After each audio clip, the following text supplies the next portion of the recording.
Welcome back to Joe Stunner Boxing. The Irish, they talk about the fighting Irish, and it suddenly occurred to me that I don't do a lot of reviews on Irish shows. And in fact, it was G-Man who mentioned to me earlier today that there was a show over in Ireland at the National Stadium in Dublin.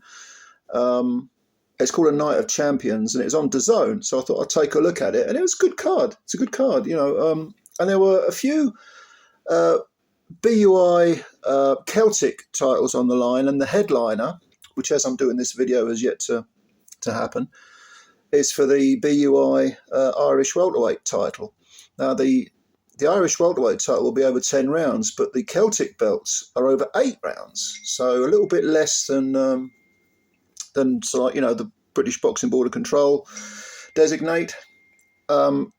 But one of them was a good little fight. It was between two undefeateds, PETER CARR, who came in with 3 wins, no draws, no defeats, and Daniel O'Sullivan, who had 5 wins, no draws, no defeats.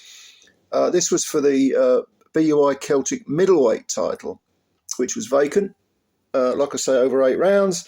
And it was won by O'Sullivan in 5 rounds. And he stopped CARR with body punches. And strangely enough, shout out to G-Man again, because he said to me, apparently he knows Daniel, and he said, he's a good body puncher. He did a bit of sparring back in the day. He's a very, very good body puncher. And the body punching was what did it. He was what undid CARR. Now, CARR came in with a lot of self-belief, clearly. I mean, from the word go, it was a very, very competitive fight. CARR came in, like I say, with 3 wins. He's got 1 stoppage, 26-year-old from Dublin. And he was switch hitting from virtually the word go.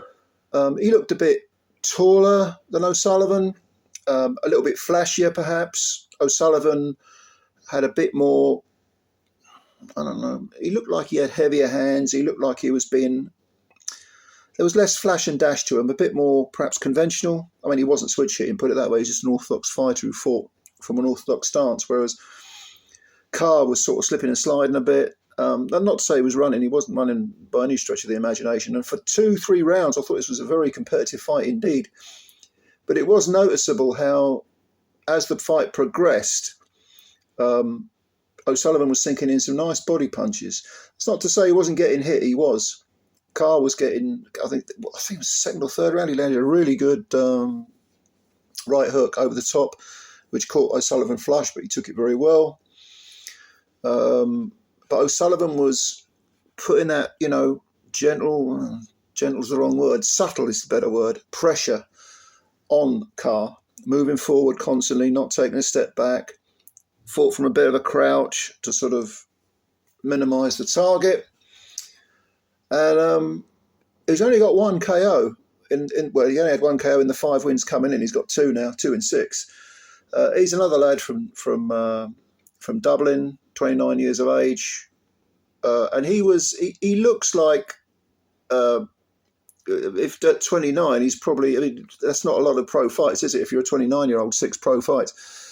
PETER CARR, like I say, this was only his 4th pro fight, so I don't know whether these Irish lads don't get a lot of work, but this whole show was a good little small hall grassroots show, and you got the feeling by about the 4th round that CARR was beginning to sort of sag a bit, and it was probably the body punches that were doing it. That's what it looked like to me.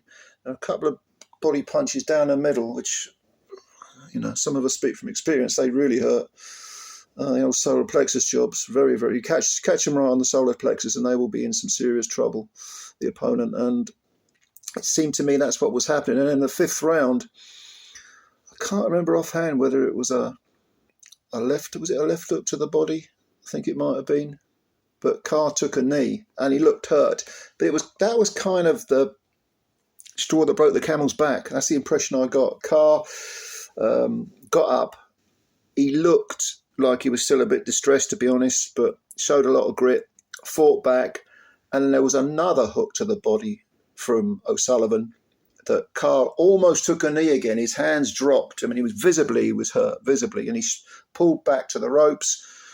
O'Sullivan jumped on him, and then the referee jumped in, and it was a stoppage in the 5th round. But so,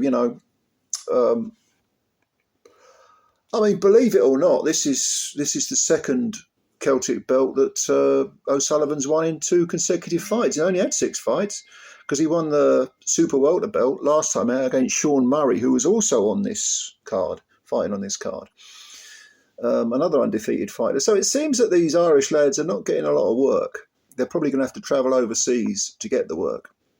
But as always, when you have, you know, quite a sort of shallow gene pool, the undefeateds have to fight each other. And that's what we saw, because O'Sullivan has now faced Murray when he was undefeated, beat him. Carr when he was undefeated, and he's beaten him. So he's a 2-time, in 6 fights, he's a 2-time Celtic champ. And will probably, I imagine, be looking for the Irish title at I assume it's middleweight. He's at middleweight now. Maybe he can still make 154. I don't know. It's a good little fight. And I'm enjoying this card. It's not over yet. I'm doing this video between fights, but yeah, go and have a look at it. It's on DAZN.